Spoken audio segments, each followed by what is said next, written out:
What did the oak tree say to the acorn? Gee, I'm a tree.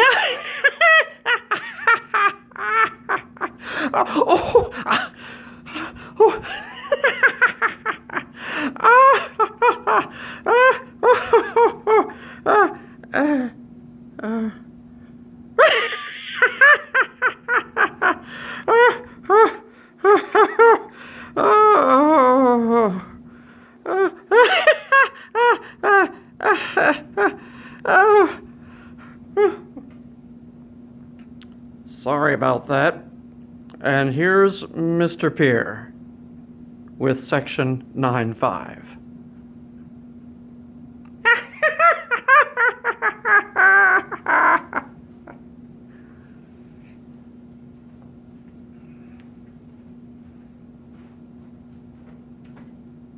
A new term, an inscribed angle.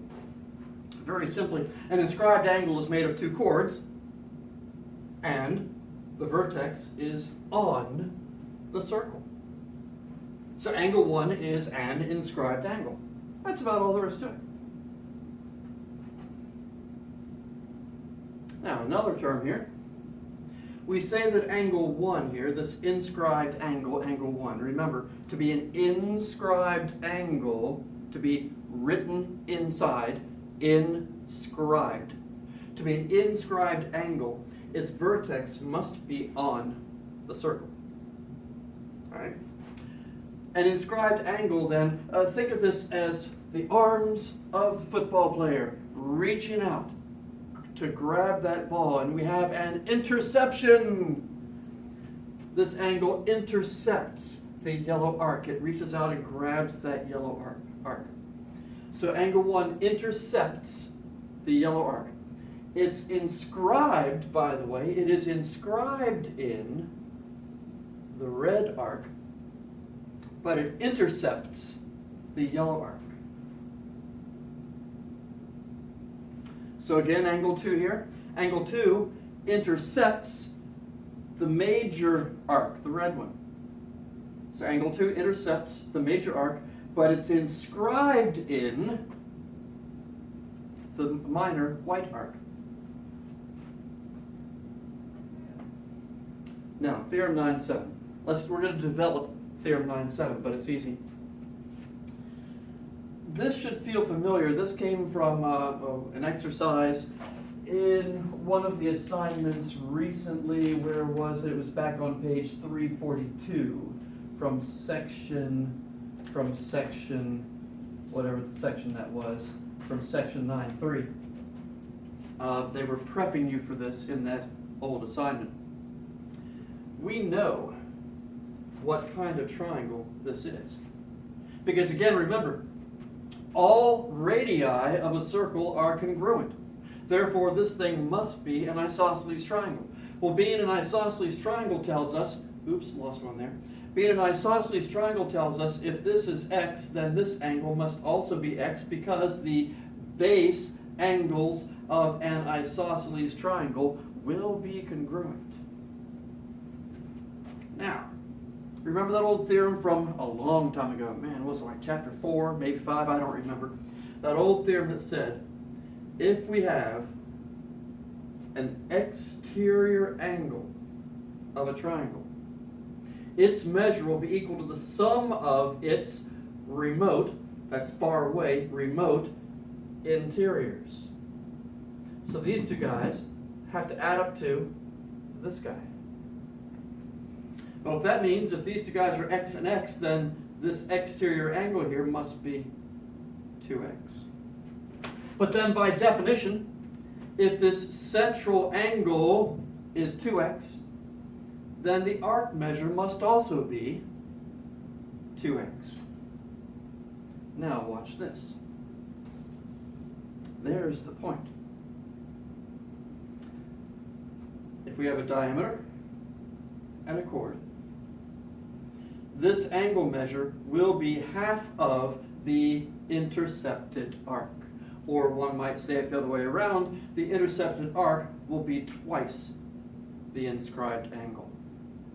So if x happens to be 30, then this arc must be 60. Or if I were to tell you that this arc is 70, then you would know that the inscribed angle must be half of 70. Now, the book shows you the three special cases. This is true if this happens to be a diameter. But what if it's not a diameter? What if it were down here? Well, it would be pretty easy to show that if it's down here, you have this piece and this piece, they add up together and make the whole thing. We could easily prove that it's also true for that case, and it's also true if both sides of the angle happen to be on the same side of the diameter. So it works in the green case, it works in the red case, and we just demonstrated that it also works in the yellow case. So your bottom line is, and do I have the bottom line down here? Yes. The bottom line is, anytime you have an inscribed angle, its measure will be half the intercepted arc, meaning in this case, x must be 40 degrees. Here, if the intercepted arc is 110, then the inscribed angle must be half of 110, so y in this case is 55. Pretty cool? Pretty cool. We move on. Suppose you have a problem like one of these, and you're saying to yourself, oh man, I don't remember if I'm supposed to double the 20 and get 40, or if I'm supposed to take half of 20 and get 10. I don't remember which way to go. All right, here's what you do then.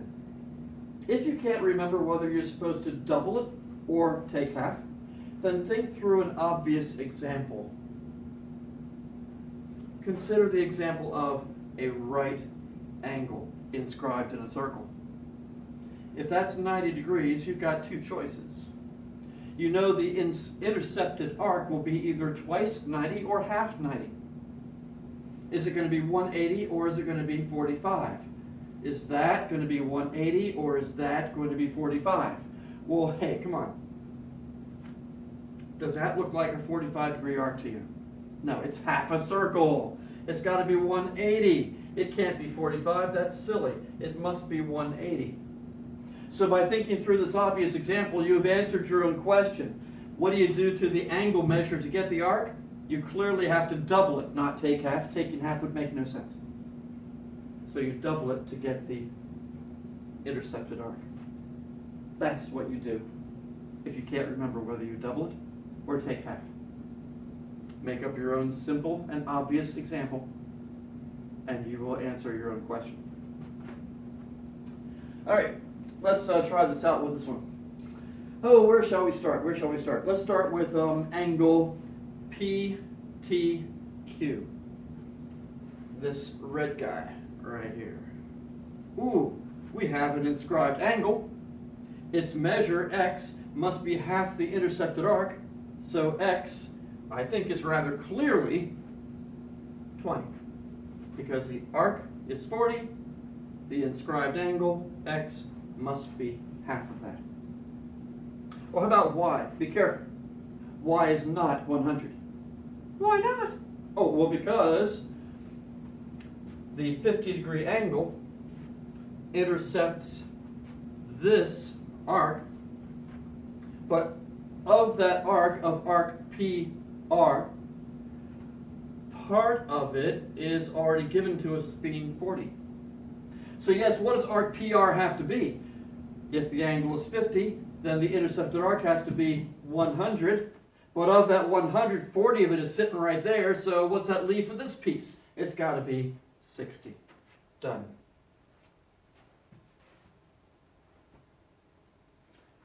You say, Mr. Perry, your diagram's all messed up now. Can I see the original? Yes, you can see the original. It's on the bottom of page 350. Moving on. Now we have corollary number 1. Corollary 1 of Theorem 9.7. Remember what a corollary is. I'd like to think of a corollary as an, oh, by the way. Oh, by the way, if we have Theorem 9.7, that says that the inscribed angle is half of the intercepted arc, if that's the case, then that has some implications. Oh, by the way, that means that if you have two different angles, this white angle and this yellow angle, and they both intercept this same red arc, then they must both be half of the same thing.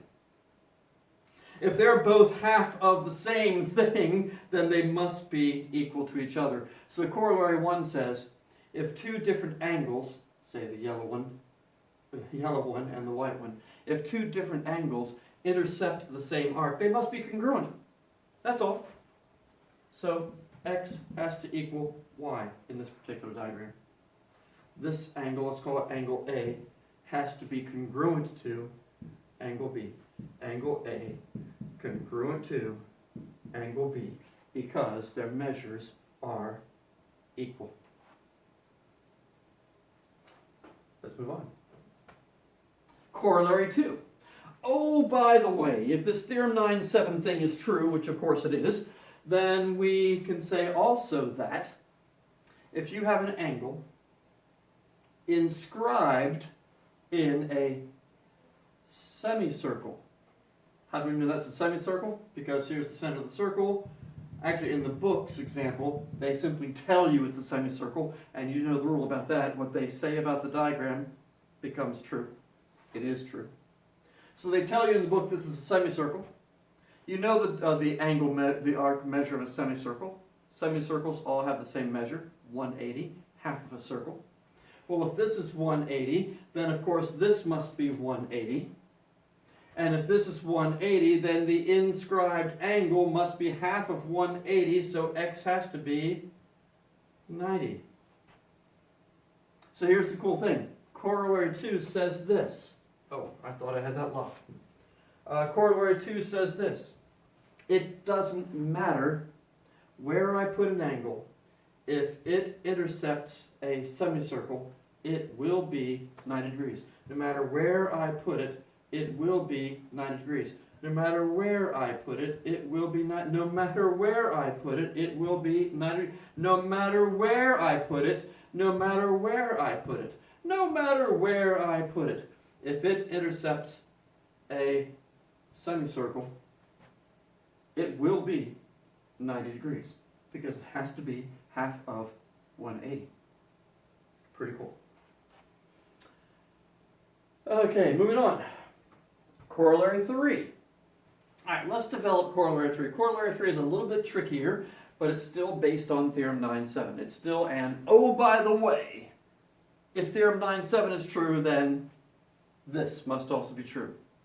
Oh, by the way, number 3. Consider for a moment this angle, whose measure is x. What does that give you for the measure of this arc? Well, the intercepted angle will be half the intercepted arc. Did I say the inscribed angle? Sorry, the inscribed angle is half the intercepted arc. So this arc here must be twice x, 2x. Now here's where it gets clever. What's that red arc? All we know is that the red arc is 2x. But what about the green arc? Well, isn't the whole circle 360? If the whole circle is 360, and I want to know what the green part is here, isn't it going to be all of 360 but without the red part? If I take 360 and subtract out 2x, I'll have the green part. So the green part is going to be 360 minus 2x. Let's label it over here. 360 minus 2x. But wait just a moment. That green inscribed angle intercepts this green arc. Therefore, this green inscribed, did I say intercepted here? This green inscribed angle because it intercepts an arc whose measure is 360 minus 2x, it must be half of 360 minus 2x. Well, what's half of 360 minus 2x? That would be 180 minus 1x. Now I ask you this very clever question. What's x plus 180 minus x? What happens if I take that angle's measure and add that angle's measure? What is x plus 180 minus x? Is it not, bam, bam, 180? Meaning what? We just proved that if you have an inscribed quadrilateral, meaning all the vertices are on the circle, if we have an inscribed quadrilateral, 4 sides, if we have an inscribed quadrilateral, the opposite angles have to add up to 180, or in other words, they have to be, what's that S word? Yeah, supplementary. Opposite angles of an inscribed quadrilateral will always be supplementary. Now let's clean this up and take a look at just a couple of examples here. I think I can clean up the whole thing with one push of the button. There we go. Suppose, for instance, that this is 100 degrees. Then what does that make this one? Well, for an inscribed quadrilateral, opposite angles must be supplementary. So if that's 100, this has to be 80. Done.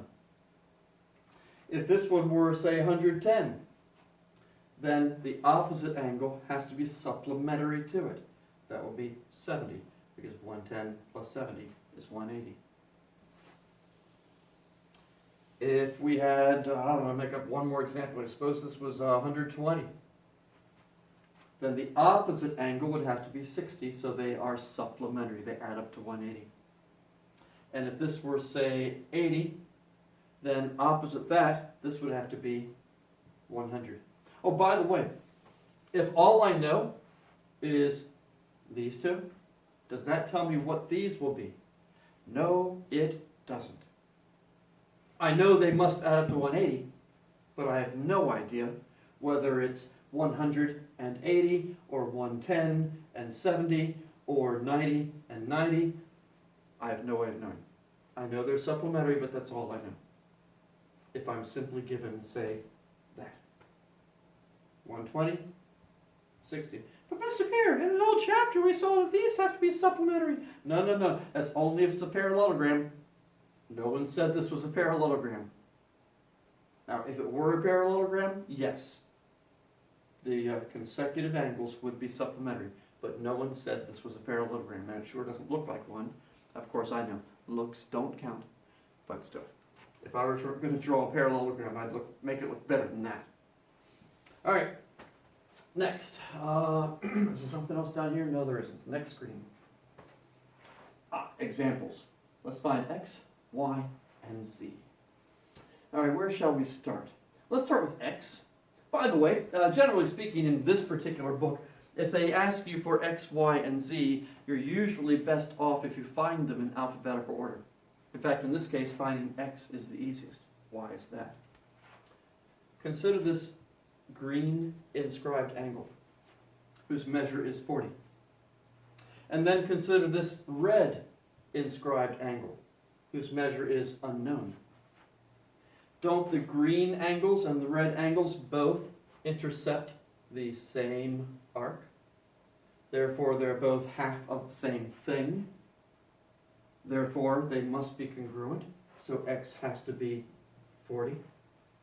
Hey, suppose you forget that little corollary. Well, no big deal. If this angle is 40, that makes this arc 80, and if this arc is 80, that makes the inscribed angle back to 40 again.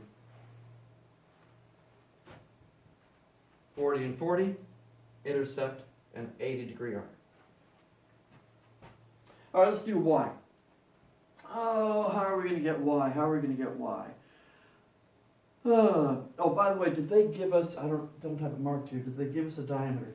Yes, they did. I forgot to mark it. This is a diameter. This is the center of the circle. That is important. So why is it important? What are we going to do? Oh, I see. If this angle is 30, let's clean this up first. Okay, that's a little better. So we know that x is 40. All right, if this angle is 30,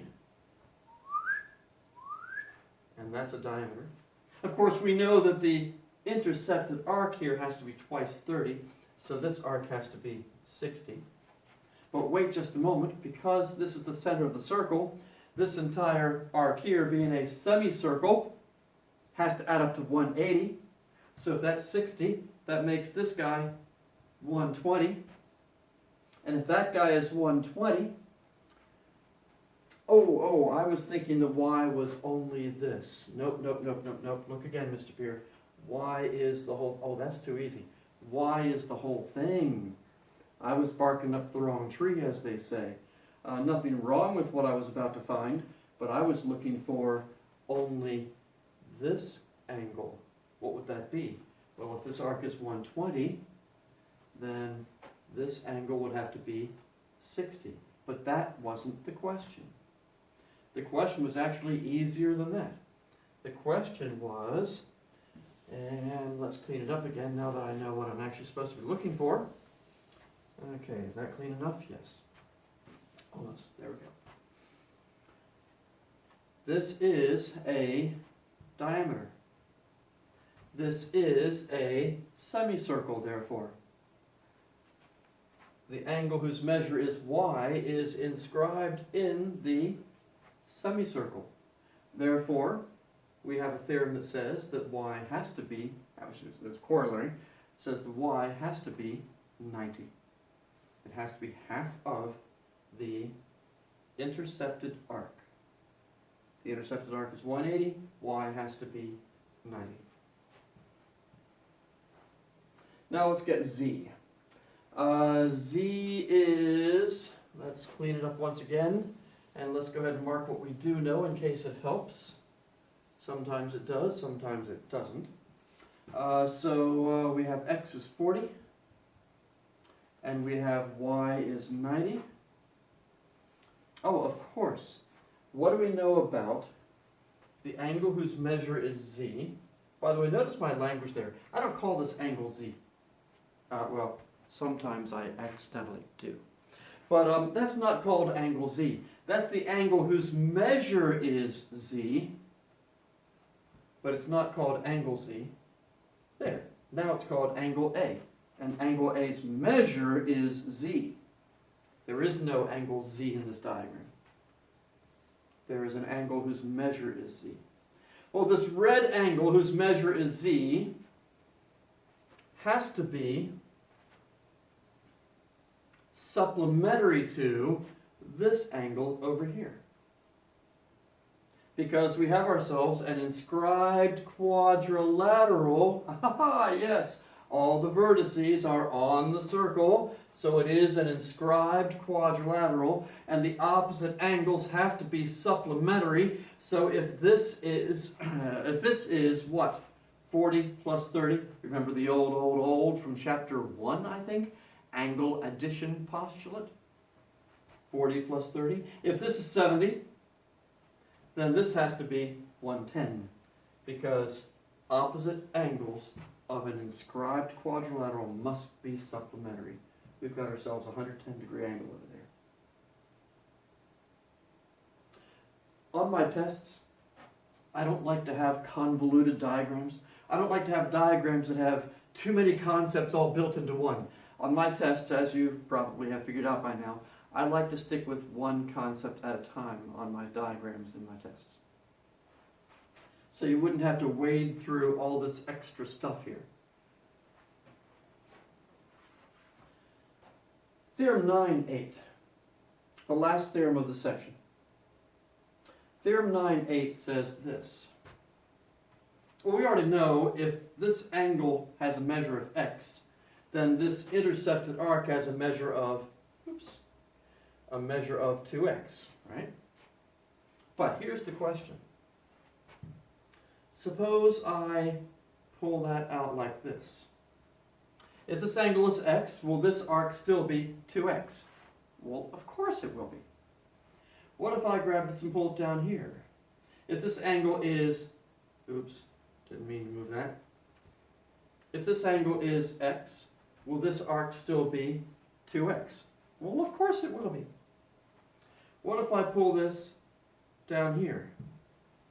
If this angle is x, will this arc still be 2x from here around to here? Well, of course it will be.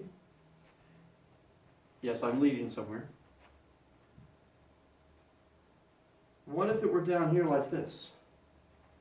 If this angle is x, will this arc from here around to right there still be 2x? Of course it will be. What if this guy is down so low that it actually becomes a tangent? It's no longer a chord. It does not pass through the circle. It hits the circle in only one point. Do you think that'll make any difference? If this is x, will this still be 2x? Answer, yes, it will be. The bottom line, Theorem 9.8 says that this concept is not only true when you have two chords, it also holds true if you have a chord and a tangent line. If this is x, this arc will still be 2x. The rule still holds. A thought just occurred to me that I've never thought of before. That happens once in a while. What if I extend this down until it's also a tangent? Then what's the degree measure of this angle now? 180, correct? Would that still be half of the arc, which is from here all the way around to here, which would be 360? Ha! That makes sense, doesn't it? That's pretty cool. That's not a theorem, it's not even a corollary, because it's kind of ridiculously obvious. What we're saying is, if we have a tangent line, will the circle be 360? Well, of course it will be. But it's nice that Theorem 9.8 kind of leads us to that conclusion. It's pretty cool. Okay, so whether we have two chords, or a chord and a tangent, the rule is still the same. If that's x, that's 2x. If that's x, that's 2x. And that ends the section. And so now we have the assignment for this section, which I forgot to write down in advance, so I've got to take a moment to figure out what it is. Oh no, I don't know right offhand what it's going to be. Oh, here we go. Got it. I do have it written down here. Your assignment is page 353, numbers 4 through 9 all. Numbers 4 through 9 all. And page, and, now let's be tricky about this, for those who go to the end of the video to see the assignment and don't bother watching the whole thing. It's 353, numbers 4 through 9 all. And it's also, better write that down now because, well, you can always rewind. It's also page 354, numbers 2, 4, 6, 8. An old expression, 2, 4, 6, 8. Who do we appreciate? 354, 2, 4, 6, and 8, in addition to the other half, which was described in the previous screen. 353 and 354. All right, that's your total assignment. That's a total of 4, 5, 6, 7, 8, 9, 6. That's a total of 10 questions, all based on this new stuff. All right, that's it. See you later. Enjoy.